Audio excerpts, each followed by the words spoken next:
Hello everyone, welcome to the lecture number 3। और आज हम लोग बात करेंगे रिमाइंडर थ्योरम का।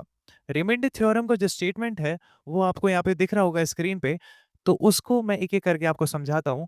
पहली लाइन आप पढ़िए। कभी भी कोई स्टेटमेंट अगर आपके पास में थ्योरम का है तो उसकी एक एक लाइन आप स्प्लिट कर करके समझिए, तभी आपको बात क्लियर हो पाएगी। यहाँ पे हमें बोला जा रहा है कि कोई एक पॉलिनोमियल है, उसकी जो डिग्री है वो 1 या 1 से बड़ी होनी चाहिए, है ना। पहली लाइन में क्या लिखा है कि P x be any polynomial of degree greater than और इक्वल टू 1। तो यहाँ पे हमने एक पॉलिनोमियल ले लिया, इसकी जो डिग्री है वो 1 से बड़ी है। आप चाहें तो डिग्री 1 वाला भी कोई पॉलिनोमियल कंसीडर कर सकते हैं। तो हमारे पास में ये पॉलिनोमियल हो गया। उसके बाद में उसने क्या बोला कि अगर इस पॉलिनोमियल को मैं डिवाइड करूं, किससे डिवाइड करूं? किसी लीनियर पॉलिनोमियल से। लीनियर पॉलिनोमियल कौन सा होता है? जिसकी आपके पास में हाईएस्ट डिग्री क्या होती है? 1 होती है ना। यानी सॉरी, हाईएस्ट पावर आपकी 1 होती है, यानी उसकी डिग्री 1 होती है, तो उसे हम लोग क्या बोलते हैं? Linear polynomial. तो सपोज कीजिए एक आपके पास में मैं लीनियर पॉलिनोमियल ले लेता हूँ, पी डैश एक्स, है ना। ये वाला पी एक्स है तो इसलिए मैंने इसको थोड़ा चेंज कर दिया, पी डैश एक्स। तो यहाँ पे हमारे पास में ये जो पॉलिनोमियल है, सपोज कीजिए ये है हमारे पास में एक्स माइनस 1। तो बेटा जी, ये हो गया आपका पॉलिनोमियल पी एक्स, और ये हो गया आपका P dash X equals to X minus 1, एक और पॉलिनोमियल। तो रिमाइंडर थ्योरम क्या बोलता है कि अगर इस वाले पॉलिनोमियल को ये पॉलिनोमियल डिवाइड करता है, क्या करता है? डिवाइड करता है। तो इसका जो हमें रिमाइंडर मिलेगा, इसका हमें क्या मिलेगा? रिमाइंडर जो मिलेगा वो हमारे पास में हो जाएगा पी ए। तो पी ए का क्या मतलब हुआ, अब वो मैं आपको इस एग्जांपल से समझाने की कोशिश करता हूँ। ठीक है, देखो तीन बातें वहां पे हो रही हैं। एक तो पी एक्स पॉलिनोमियल की बात हो रही है स्टेटमेंट में। एक हमारे पास में बात हो रही है किसी लीनियर पॉलिनोमियल की, जिसको उन्होंने x माइनस ए से दिखाया हुआ है ना। स्टेटमेंट आप पढ़ते रहिए। और एक हमारी बात हो रही है रिमाइंडर की, जो है आपके पास में पी ए। तो ये तीनों को एक एक करके मैं आपको समझा देता हूँ कि क्या है। उसने बोला एक पॉलिनोमियल लेना है, हाईएस्ट पावर उसकी 1 या 1 से बड़ी होनी चाहिए, तो मैंने ये कंसीडर कर लिया। फिर उसने क्या बोला? एक और पॉलिनोमियल लेना है एक्स माइनस ए की फॉर्म में। तो ये हमारे पास में एक्स माइनस 1 की फॉर्म में एक पॉलिनोमियल हो गया, और वो लीनियर होना चाहिए, है ना, पावर इसकी 1 है। और तीसरी बात उसने क्या बोली कि जो अगर इसको डिवाइड ये पॉलिनोमियल करेगा, ये वाला पॉलिनोमियल इसको डिवाइड करेगा, तो आपका आंसर आएगा रिमाइंडर का पी ए। तो ये रिमाइंडर का आंसर कैसे आता है, वही अब हमें रिमाइंडर थ्योरम में समझना है। स्टेटमेंट को एक बार आप पढ़ लेना, इतना कोई बड़ा प्रॉब्लमेटिक सिचुएशन नहीं है कि सर ये स्टेटमेंट तो हमें समझ में नहीं आया है क्या है। आपको बस ये करना है कि इस एग्जाम्पल को साथ में मैच करते रहना है और उसको समझते रहना है। तो हमें क्या करना है यहाँ पे देखो।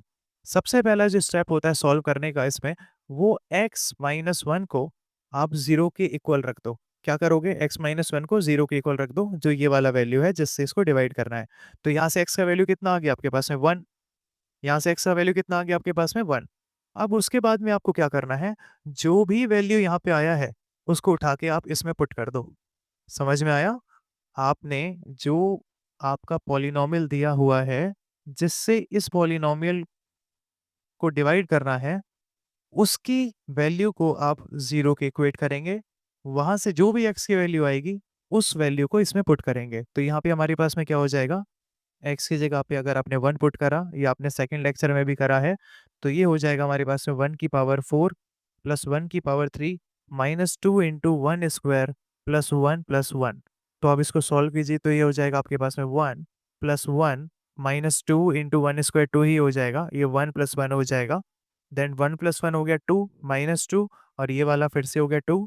2 से 2 कैंसिल, तो ये आपका आंसर कितना आ गया? फाइनली 2।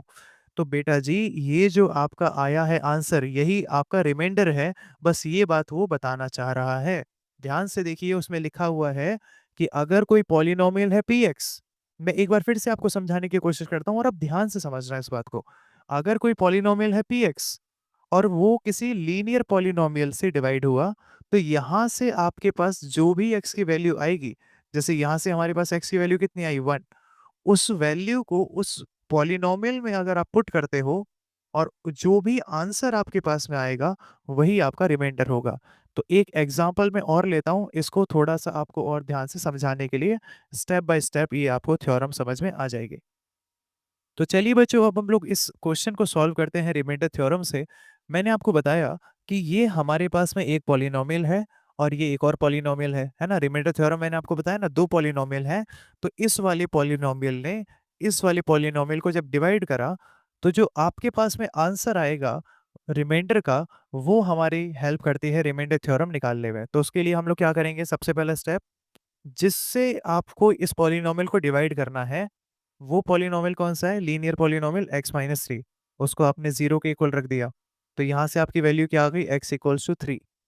जो भी वैल्यू आई है वो इसमें आप पुट कर दो। तो आप क्या करोगे, यहाँ पे हमारे पास जो पॉलिनोमियल है px, इस तरह से हम लोग लिखेंगे, x⁻³ plus 5x² plus 3x plus 9। तो x = 3 अब हमने यहाँ पे पुट कर देना है, यानी p की जगह पे, सॉरी x की जगह पे हमने क्या पुट कर दिया, 3। तो ये हो जाएगा 3 का cube plus 5 × 3 square plus 3 × 3 plus 9। तो 3 का क्यूब हो जाएगा आपका 27 प्लस 5 × 3 का स्क्वायर क्या होता है बेटा, 9 प्लस 3 3 ज़ा 9 प्लस 9, है ना। अब तो आपको बस ये सॉल्व ही करना है। यहाँ पे बोर्ड मास लग जाएगा 27 प्लस 9 5 से कितना हो गया आपके पास में 45 प्लस आपका ये हो जाएगा 18। और अब इसको आप लोग ऐड कर लीजिए, यहाँ पे आपका जो फाइनल आंसर आएगा वो हो जाएगा 90। ठीक है, तो ये आपका फाइनल आंसर आ गया। तो बच्चा, रिमाइंडर थ्योरम सिंपल सी बात ये कहती है कि कोई भी पॉलिनोमियल है अगर आपके पास में, और उस पॉलिनोमियल से किसी पॉलिनोमियल को आप डिवाइड करोगे, तो उसका रिमाइंडर आप किस तरह से फाइंड कर सकते हो, ये इसके बारे में आपको समझना है। तो पहले स्टेप में क्या करा, x-3 = 0, जो x की वैल्यू यहाँ पे आई 3, उसको यहाँ पे पुट करा, और सॉल्व करके जो ये बचा, यही मेरे पास में क्या है, रिमाइंडर। तो ये आपका स्टेटमेंट थोड़ा-सा आपको लग सकता है कॉम्प्लिकेटेड, लेकिन इसको सॉल्व करना बड़ा आसान है। लेकिन अगर आप इसको बार-बार ध्यान से समझेंगे स्टेटमेंट को, तो वो भी आपको बिल्कुल समझ में आ जाएगा। नहीं तो आप एक बार वीडियो को रिवाइंड करके समझने की कोशिश उसको कर सकते हैं। तो अब हम लोग बात करते हैं फैक्टर थ्योरम के बारे में, कि फैक्टर थ्योरम किस तरह से हमें यूज़ करनी है। तो देखिए बच्चों, फैक्टर थ्योरम क्या होता है, अब हम उसे समझने की कोशिश करते हैं यहाँ पे। आपके पास में फैक्टर थ्योरम और रिमाइंडर थ्योरम में एक माइनर सा डिफरेंस है, वो ये है, रिमाइंडर थ्योरम आपको किस में हेल्प कर रही है, रिमाइंडर फाइंड करने में, और फैक्टर थ्योरम आपको हेल्प करती है कि क्या आपके पास में जो आपका पॉलिनोमियल है, वो दूसरे पॉलिनोमियल को डिवाइड कर रहा है पूरी तरह से या नहीं। एक बार मैं आपको समझा देता हूँ, जैसे मान लो आपके पास में 16 है, तो आपने 3 से इसको डिवाइड करा, तो ये 5 से गया 15, और यहाँ पे रिमाइंडर आ गया 1, तो ये आपके पास में रिमाइंडर आ जाता है। तो इस केस में तो रिमाइंडर मिल रहा है हमारे पास में। लेकिन अगर हमारे पास में 15 हो और 3 से डिवाइड करें, तो ये हो जाएगा हमारे पास में 0, है ना। रिमाइंडर यहाँ पे कितना आ गया, 0। तो यानी कि हम लोग क्या लिखते हैं, 3 इज़ अ फैक्टर ऑफ 15, है ना। 3 क्या है, 15 का फैक्टर है। तो बच्चा, यही हमें समझना है फैक्टर थ्योरम में, कि हमारे पास में जैसे यहाँ पर इस केस में 3 यहाँ पर 15 का फैक्टर है, तो वो क्यों है? क्योंकि 3 15 को पूरी तरह से डिवाइड कर पा रहा है। तो फैक्टर थ्योरम हमारे पास में किस में हेल्प करती है?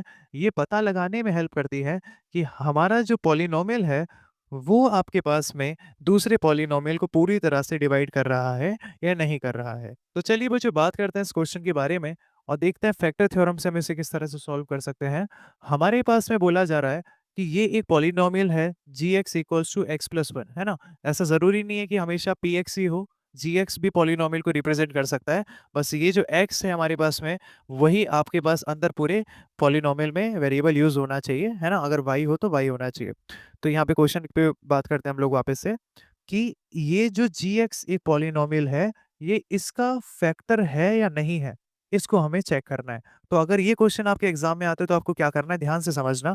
सबसे पहले आपको gx की जो वैल्यू है, उसको 0 के इक्वल पुट करना है। क्या करोगे, gx की वैल्यू को 0 के इक्वल पुट करोगे, यानी x+1 = 0। तो ये हो जाएगा आपका x = -1। यहाँ से आपका x = -1 आ गया।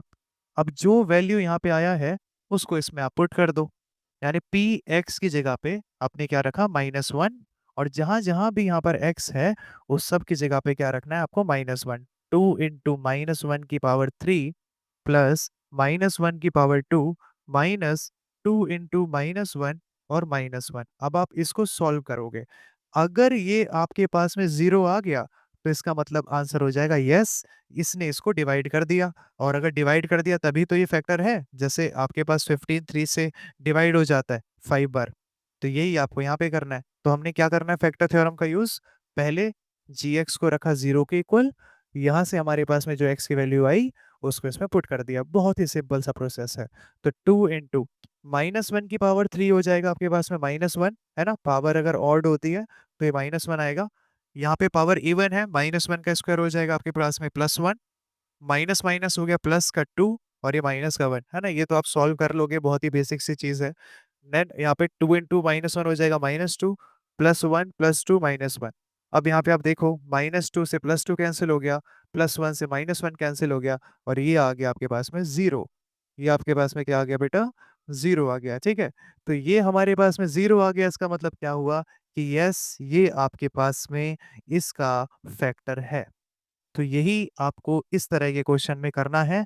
अब इसके बाद हम लोग बात करेंगे अगली वीडियो में फैक्टराइजेशन की, और वो बहुत ही इम्पोर्टेंट टॉपिक है आपके पास में, क्योंकि 10th क्लास में, 11th में, 12th में, जहाँ पर भी आप हायर स्टडीज़ करेंगे मैथ्स का, वहाँ पे आपके पास में जो फैक्टराइजेशन वाला टॉपिक है, वो बहुत ज़्यादा रोल प्ले करता है।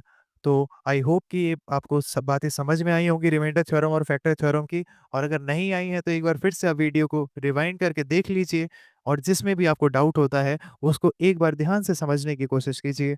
तब तक के लिए थैंक यू, बने रहिए हमारे साथ में।